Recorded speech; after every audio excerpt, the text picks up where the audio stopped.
A partir de agora, aqui na TMC, nós recebemos o Renan Santos, pré-candidato à presidência da República pelo partido Missão. Seja bem-vindo, muito bom dia. Muito bom dia a todos vocês, a todos os espectadores. Muito obrigado pela oportunidade de estar aqui trocando ideia.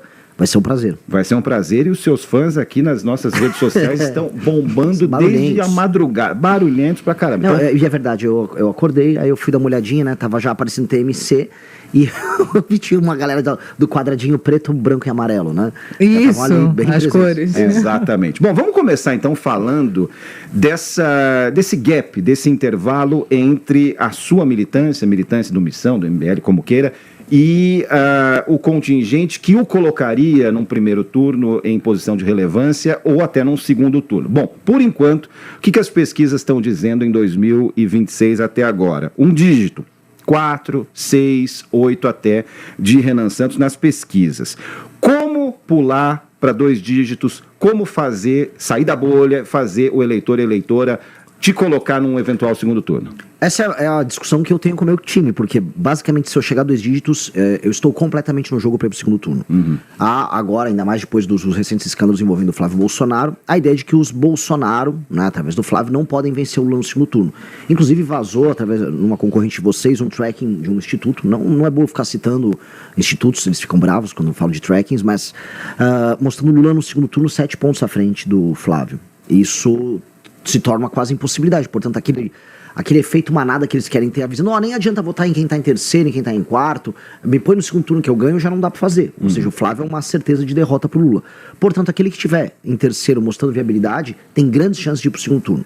E hoje eu estou na melhor posição para isso. A principal pesquisa, eu posso definir isso aqui para vocês, é a Atlas. E por que a Atlas? Porque ela faz a coleta digital, é o método mais moderno de coleta hoje, e eles acertaram as eleições mais difíceis de acertar no mundo hoje. Acertaram a Hungria é um regime fechado, elas conseguiram acertaram a Argentina, acertaram o Chile, acertaram os Estados Unidos, e ela está fazendo coleta agora, inclusive, e a Atlas me coloca confortavelmente na terceira posição, sempre uma trajetória de subida. Espero que eu suba agora na próxima que vai sair. E aí eu conseguindo, e esse é meu plano, até o início das eleições bater 10%, indo até os debates, eu acho que eu começaria a fazer alguma baguncinha para ir para o segundo turno. Participa dos debates, isso é um compromisso. Estou convidado.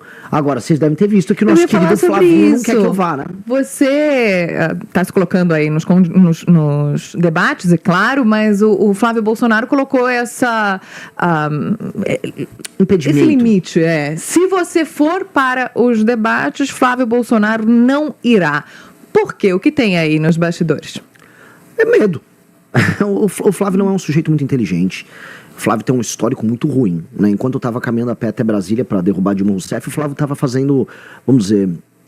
vamos colocar aqui, ele estava recebendo doações dos seus próprios funcionários, né, através de um amigo dele, Queiroz, não tinha nada de errado nisso, apenas eram doações, eles eram muito generosos, davam 80% do salário para ele, e ele cuidava de pegar esse salário em dinheiro, levava para a loja da Copenhagen dele e comprava muitos chocolates ali, e aí a contabilidade era bem administrada nesses termos. Então, é um cara que, assim, tem um histórico muito podre. O que saiu agora recentemente dele mostra uma relação muito próxima dele com o Vorcaro.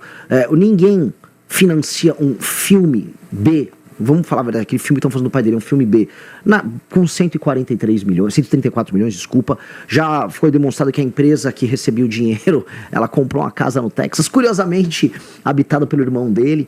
Então, a gente falar que ele teria condições de me encontrar num debate, realmente é meio viagem, ele não gostaria não. Como é que você avalia essa semana que passou desse ponto de vista, da história do filme, aquela quarta-feira que chamaram no mercado financeiro de Flávio's Day, daí pra frente a coisa degringolou? Porque tem uma questão muito interessante. Na semana anterior, o governo Lula perdeu 2 pontos importantes no Congresso Nacional. O governo Lula acabou. Na semana seguinte teve a história do filme. A candidatura de Flávio acabou. É isso mesmo ou vem semana e muda tudo de novo?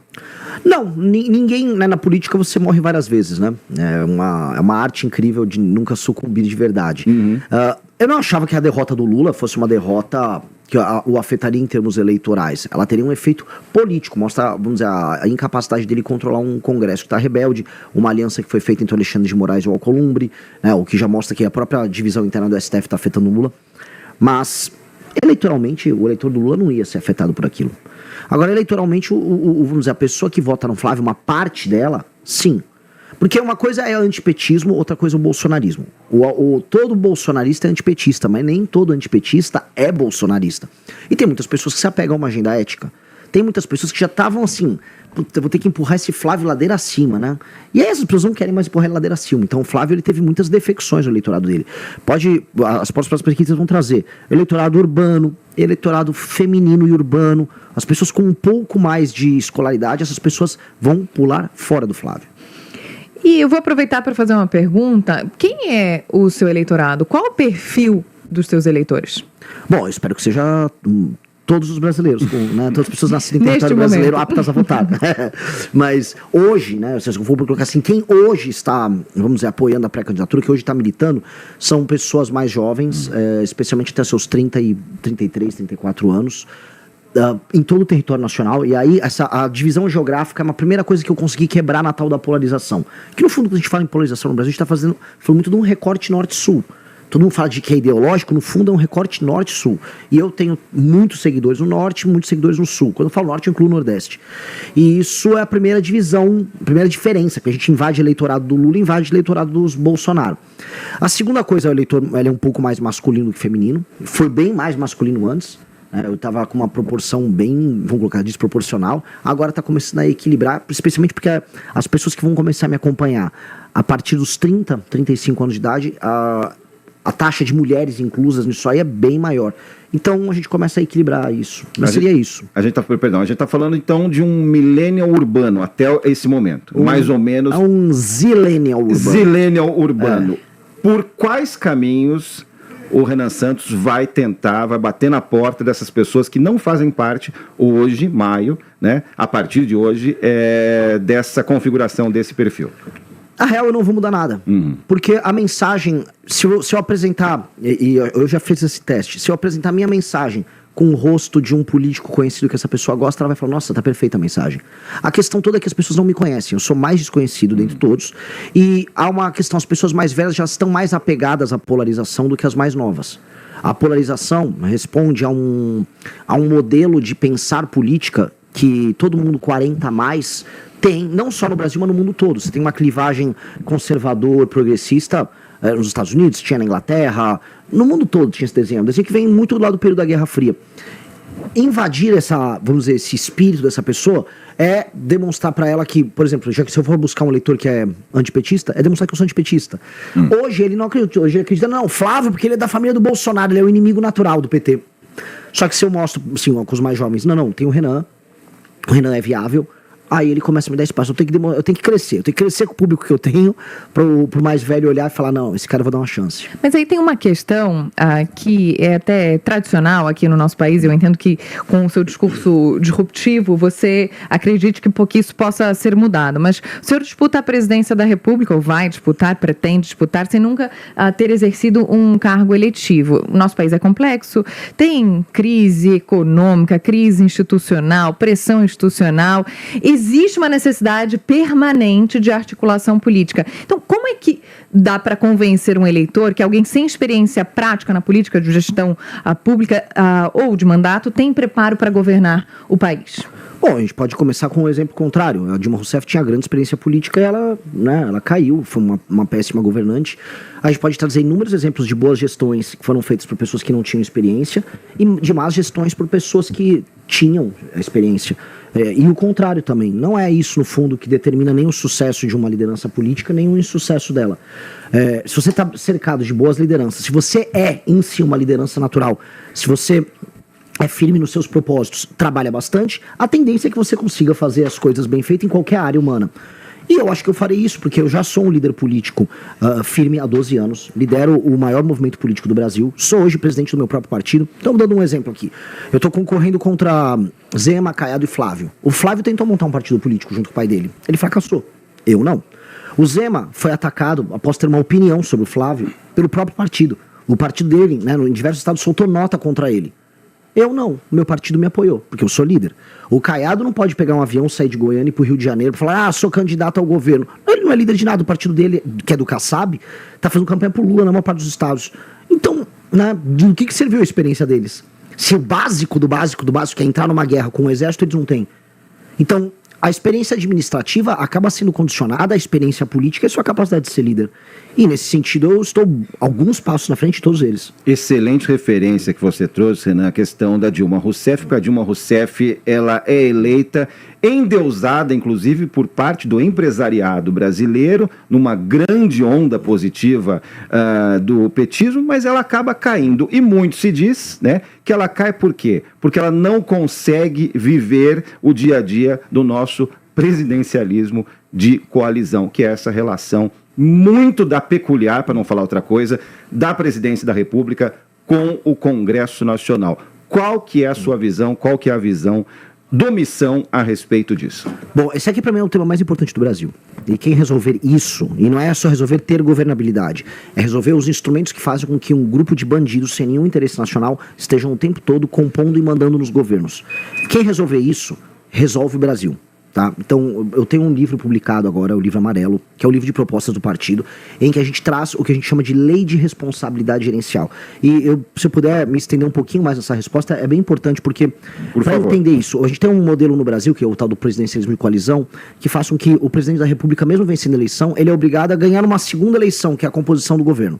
Em países parlamentaristas, ao formar um primeiro-ministro, você consegue já ter a maioria, porque você só é primeiro-ministro da maioria no parlamento. No nosso modelo, não, é um modelo esquizofrênico, maluco, que um presidente tenha, vamos dizer, 50% mais um dos votos, e não obstante, ele não consegue governar. Então, um modelo que não é funcional, é um dos modelos mais estúpidos que tem. E do outro lado, nós temos uma coisa que é bem brasileira, tipo uma jabuticaba, que é o centrão, que é o político que é eleito comprando votos eleitores. E sim, assim, não é um exagero que eu tô falando, o voto é comprado e a compra acontece ou no momento da eleição ou durante o mandato do político, e com base nisso ele precisa o tempo todo ter um caixa 2, uma operação de dinheiro que fique rodando para ele ficar municiando a troca de favores dele com o eleitor, com seus prefeitos e vereadores. E aí esse deputado federal, que não tem compromisso com nenhum tipo de ideia, com nenhum tipo de visão de Brasil, ele fica apenas colocando uma faca no pescoço do presidente em questão para aderir ao governo mediante troca de favores. Este é o grande problema, que a Dilma não soube lidar, que na verdade ninguém sabe lidar. Muita gente tenta resolver isso aqui no topo. O correto é a gente resolver na base. E resolver na base como? Entender o que faz um deputado tão canalha assim ser eleito. E essa é a questão que a gente precisa mudar. As pessoas vendem o voto para os políticos porque elas são muito pobres e muito dependentes na base. E os políticos não entregam nenhum tipo de melhoria. E mais, hoje um prefeito é apenas um instrumento de, vamos dizer, de guarda das emendas que são enviadas pelo deputado. Nós vamos inverter a pirâmide. E qual é a ideia? Nós vamos fazer os prefeitos para receber qualquer emenda e para receber inclusive o fundo de participação dos municípios, o FPM, terem que ter desempenhos indicadores. Assim, por exemplo, se eu não aumentar a taxa de cobertura de esgoto, se não aumentar o ranking do SAEB, se não melhorar a fila nas suas UBSs, você não recebe dinheiro. Vai um comissário do governo federal e não recebe dinheiro. Então, para obrigar eles. Se o prefeito não cumpre as metas, o prefeito fica inelegível. E aí ele não pode participar da eleição. E aí, a parte de incentivo é, se o prefeito vai bem e cumpre as metas, aí sim o seu partido recebe o fundo partidário. Por quê? Eu retiro do deputado todo o poder que ele tem em determinar um sucesso ou um fracasso de um prefeito, baseado no critério de que o deputado apenas quer do prefeito que ele obtenha votos para ele. Mas isso não abriria espaço para uma judicialização? Porque tem as questões constitucionais, o dinheiro da saúde, o dinheiro da educação. Até antes, né? Não, mas... Claro, pode... É justamente obedecer à Constituição. O dinheiro vai para o município. Só que a forma como o dinheiro é entregue, a velocidade que ele é entregue, é mediante a aplicação de políticas públicas. Hoje o prefeito recebe dinheiro e larga. E faz o que ele precisa fazer. Ele não está nem um pouco compromissado com as metas.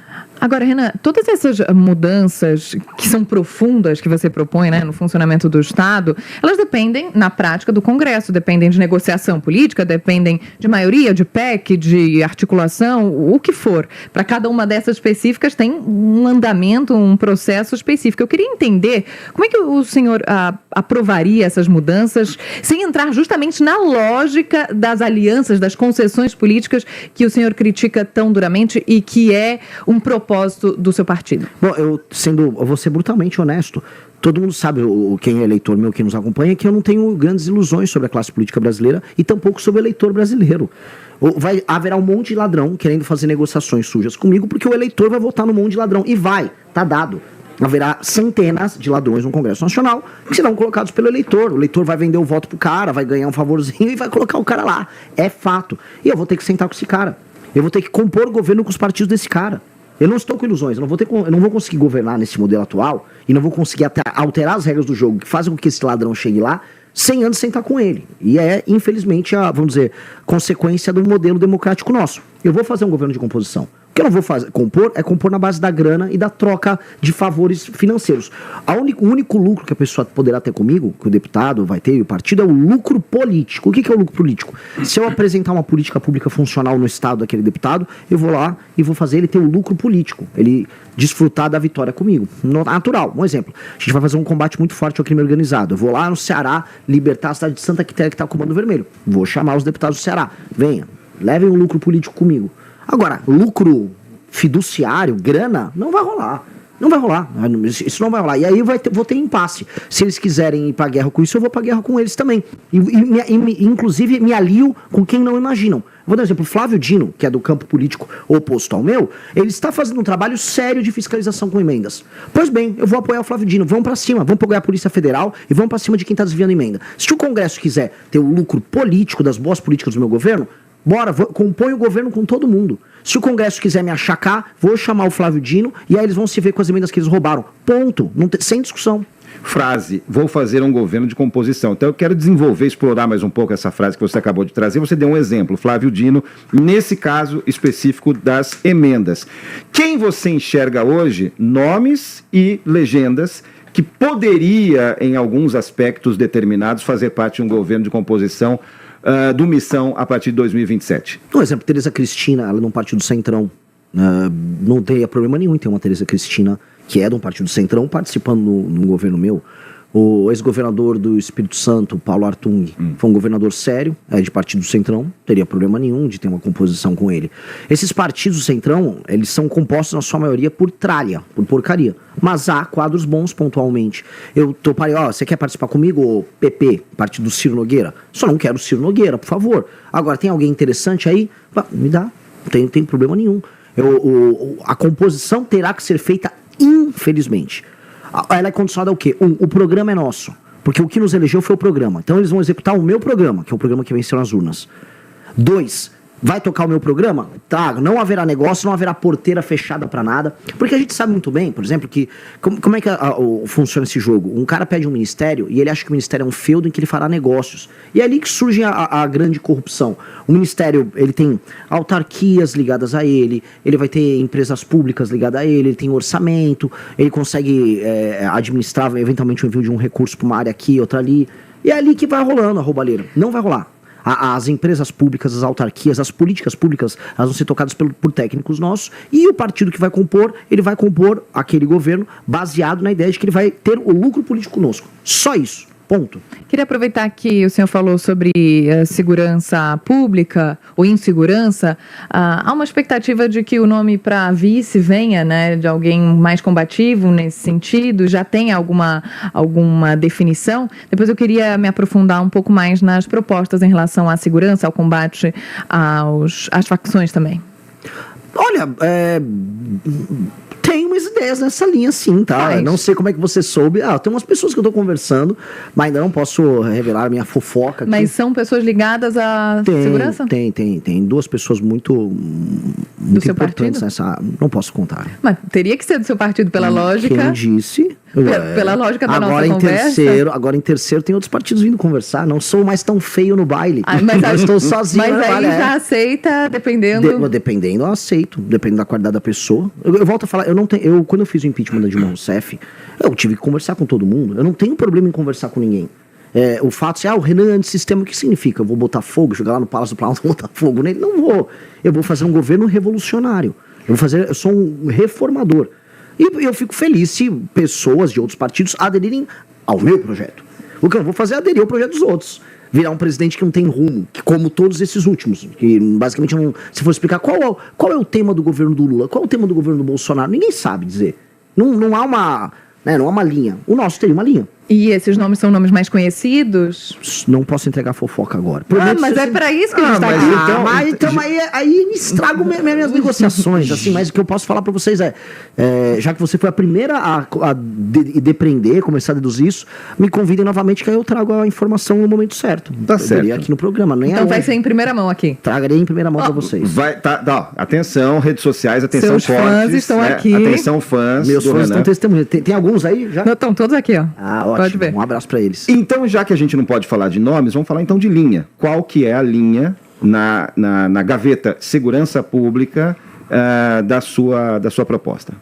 Imposição da lei e da ordem num país que optou pelo caos nos últimos 30 anos. Houve uma opção política do Brasil pelo caos. E essa opção se deu como uma espécie de um trauma que a gente teve das violações de direitos humanos no período da ditadura militar. A gente teve um período em que houve violações, portanto, não só o legislador, mas a academia na área de direito. Eu fiz faculdade de direito lá na USP, na Sanfran, então tem toda a coisa dos direitos humanos, violações, aquilo gerou um trauma. E aquele trauma, não só na cabeça do legislador, mas nos juízes e nos aplicadores do direito, fez com que a aplicação dura das punições fosse feita com muitas ressalvas, com muito medo. Mas o Renan Santos não nega, né? Não nega que houve, porque há quem diga que não. Não nego. Pelo amor de Deus, não nego. Não sou terraplanista. O que eu sei é o seguinte: o trauma não pode fundamentar a formulação de novas políticas públicas. Eu não tenho nada a ver com o período da ditadura, entendeu? Eu não torturei ninguém, não tenho nada a ver, não estava no DOPS. Então, o que eu tenho que fazer eu sei que existem facções criminosas, eu sei que existem facções que fazem ocupação territorial no Brasil, eu sei que todos os dias dezenas de brasileiros são mortos em disputas por essas facções, e eu quero acabar com isso. E eu tenho que estabelecer a autoridade do território do Estado brasileiro sobre seu próprio território. Isso é premissa de um presidente da República. Aquele que não faz isso está em descumprimento da sua função constitucional. Não só o presidente, mas o governador. Isso, ponto. Para isso, a gente tem que adaptar um código penal que é dos anos 40. Não existia facção criminosa nos anos 40. As nossas leis de execução penal também são muito antigas. Então a gente tem que aumentar as penas, especialmente para crimes violentos. Nós temos que diminuir a quantidade de prerrogativas que certos criminosos têm, como, por exemplo, a ideia de progressão penal, as saidinhas. Benefícios. Todos esses benefícios. Dosimetria. Exato. E todos eles têm que cumprir as suas penas de maneira integral. Não há progressão de pena para uma pessoa que pegou uma arma e colocou na cabeça de alguém. Até porque aqui no Brasil a gente naturalizou tanta violência que a gente considera às vezes natural. Não, ele apontou uma arma para mim, roubou o celular, mas ele não atirou. Ah, então tá tudo bem. Num país sério, aquele cara pega 30 anos só porque apontou uma arma. Ele virou um juiz da tua vida, ele decide se vive ou morre. Então, aumento de penas e aplicação de um conceito que já passou até legislação agora, similar a ele, que é a aplicação do direito penal do inimigo, que estabelece um status especial para membros de facções criminosas, qualificado como inimigo, em que certas prerrogativas deles são reduzidas, eles passam a ter presunção de culpa e não presunção de inocência, e aí o Estado pode ir para cima para destruir eles, que é o que eu quero fazer. Eu quero em 1 ano eliminar as ocupações territoriais no Brasil. Ocupação territorial no Brasil, o presidente da República tem que derrubar em 1 ano. Não pode existir bairro ou cidade no Brasil tomada por facção. Morro, comunidade. Porto Santos, fronteira. Para isso, o senhor precisaria da colaboração de governadores, prefeitos. Mas a beleza de ser presidente é assim: se ele não quiser colaborar, eu boto um estado de defesa no estado dele e eu faço com a polícia. Que é o meu problema com o governador do Ceará, que me processou. Quer colaborar, mano? Vamos colaborar, né? Ah, não quer colaborar? Fica tranquilo, eu boto um estado de defesa, eu assumo o comando da polícia ali junto com as Forças Armadas e eu destruo.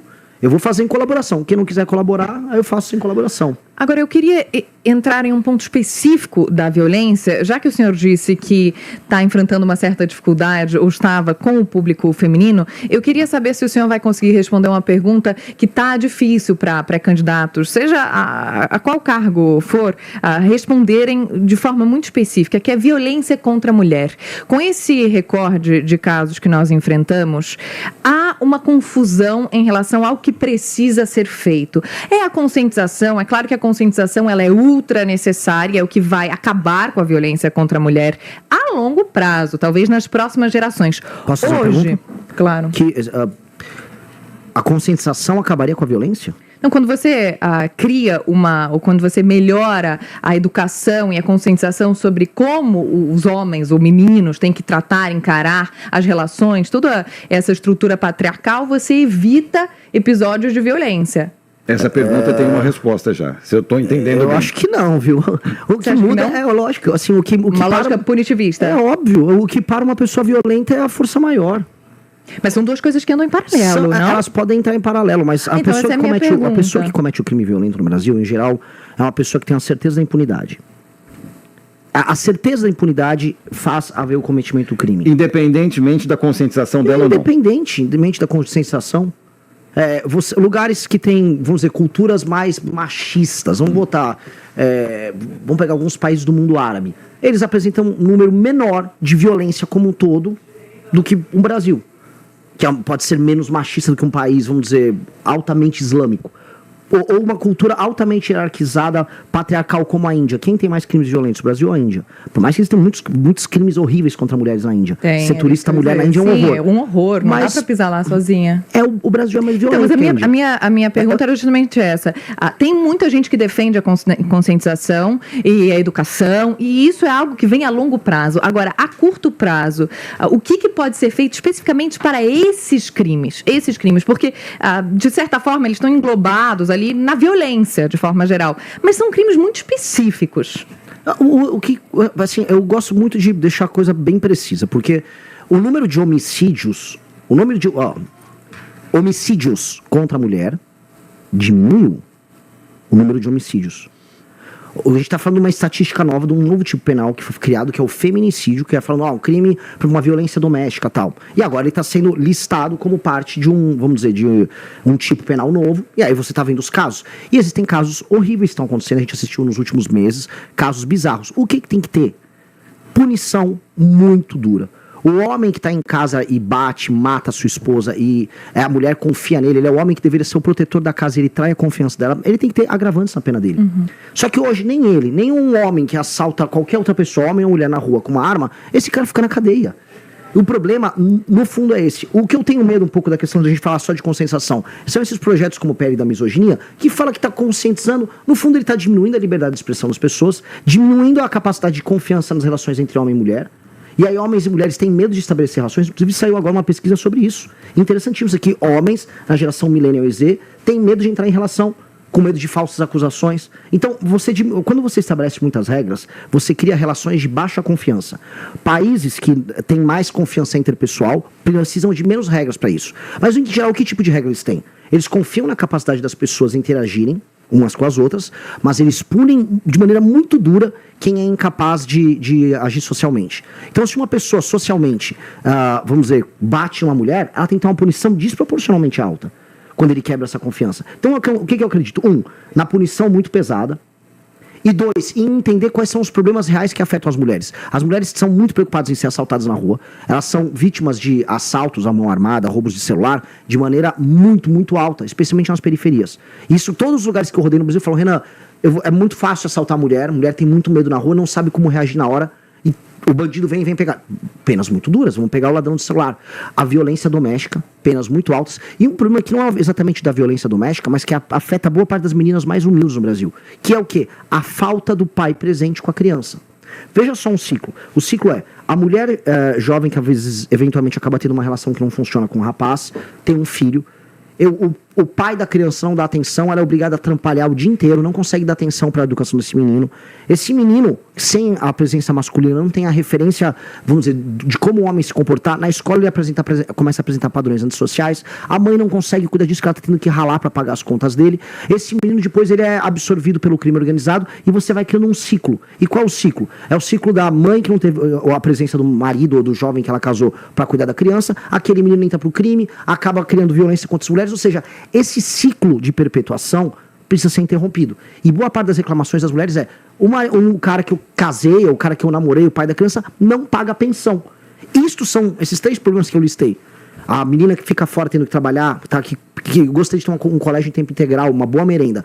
O pai pagando a pensão e a violência contra ela. Esses são os 3 temas que mais preocupam as mulheres. Acho que esses temas eles precisam ser tratados, eles são fáceis de ser direcionados. Quando eu levo isso para um campo de conscientizar, como a ideia do PL da misoginia, eu estou resolvendo assim abstrações. Eu estou num castelo, no ar, voando, enquanto problemas reais estão acontecendo. Eu entendi o seu raciocínio, Renan, mas você dá a entender que esse ciclo é obrigatório. Pode não ser, esse ciclo... Não, nunca é obrigatório, nunca é até minoritário. Mas a incidência é maior com pessoas mais humildes. Perfeito. E a falta de referência que uma mãe... Vamos colocar aqui, usar essa expressão mesmo. Uma mãe solteira então ela não pode ser uma referência positiva. Deixa eu só entender não isso. foi isso que eu falei. Tá certo, não, só para entender isso. Não, o que eu tô falando é o seguinte, nos lugares mais humildes, essa moça que acaba tendo uma relação que não funciona, a maior reclamação dela é o pai da criança que não paga a pensão e não está presente. Perfeito. E o que as estatísticas mostram?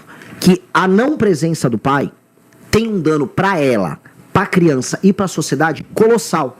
Porque aquele menino ele apresenta notas piores nas escolas e a chance desse menino cair no crime organizado ou cometer delitos é maior do que o menino que teve a presença paterna. Por exemplo, portanto, o maior dano à vida dessa mulher jovem que teve uma criança, que em geral vai estar mais presente nas periferias, nas cidades menores, é a ausência e o desinteresse masculino no filho que ele teve. E este é um problema que nós precisamos endereçar. Esse é um dos maiores problemas brasileiros, as pessoas têm vergonha de falar dele. E esse é o maior problema que atinge as mulheres no geral. Esse é um problema gigantesco, porque é uma mulher que tá ralando, tá trabalhando, tá pegando um ônibus, vai pagar as contas da criança, não conta com o suporte masculino e acaba sofrendo as consequências desse problema. Agora eu queria falar um pouco sobre esses últimos 12 anos dos seus e do MBL. O senhor já disse que o Lula voltou ao poder depois de erros dos Bolsonaro, de família Bolsonaro, do Jair Bolsonaro, mas o MBL ajudou diretamente a construir o bolsonarismo lá atrás. Qual a sua responsabilidade nisso e o que o senhor faria diferente nesses últimos anos? É muito difícil, porque se me perguntasse em 2016 se eu estava errando na forma como eu estava enfrentando o PT, à época eu não tinha ideia, porque era tudo muito novo pra gente. O MBL inaugurou a política de redes sociais no Brasil.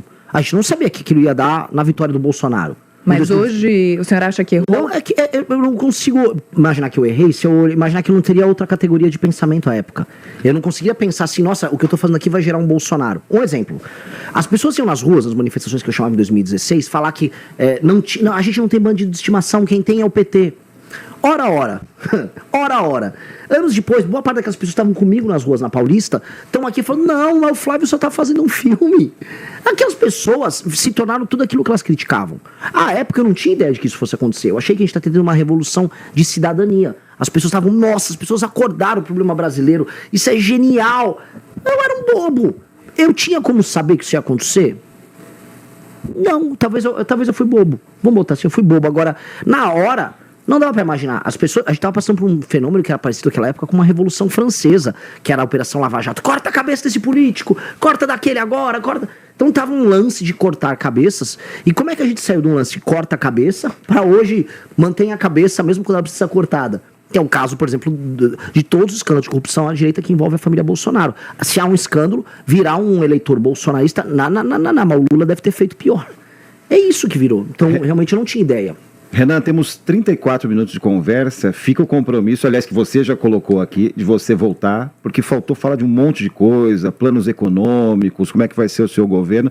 Avisa lá sua turma das redes sociais, então, que você vai voltar aqui. Aliás, por falar em redes sociais, a íntegra dessa entrevista vai estar daqui a pouquinho no YouTube, os cortes nas nossas redes sociais também, e fica aqui o agradecimento pela sua visita aqui, Renan Santos. E também o reforço da sua promessa.